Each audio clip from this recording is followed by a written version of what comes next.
C'est vrai, c'est un phénomène qui prend énormément d'ampleur.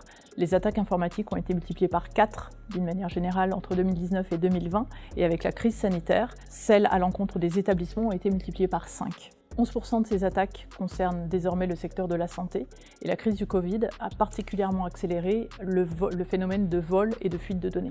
Rien qu'en France, en 2020, 27 attaques ont ciblé les hôpitaux.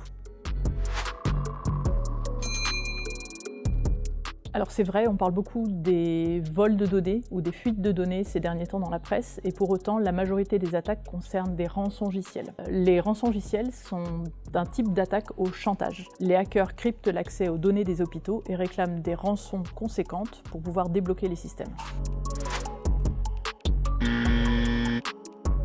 Non, au contraire, on en a même besoin. C'est important pour faire avancer la médecine et la recherche. Explorer de la donnée nécessite que ce soit fait dans un cadre sécurisé et souverain, nécessite d'avoir des données qui soient anonymisées pour que l'on puisse les traiter en protégeant les données des patients et que l'on puisse s'appuyer sur de l'intelligence pour créer de la valeur, donc le big data et l'IA. Que ce soit du prédictif ou que l'on suive des patients avec des données en vie réelle. Cela permet d'accélérer les traitements et la recherche.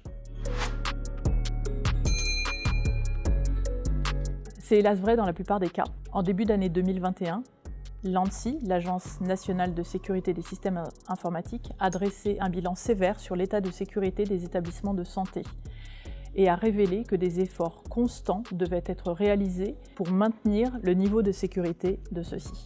En février dernier, le gouvernement a annoncé un plan visant à améliorer la sécurité des établissements hospitaliers.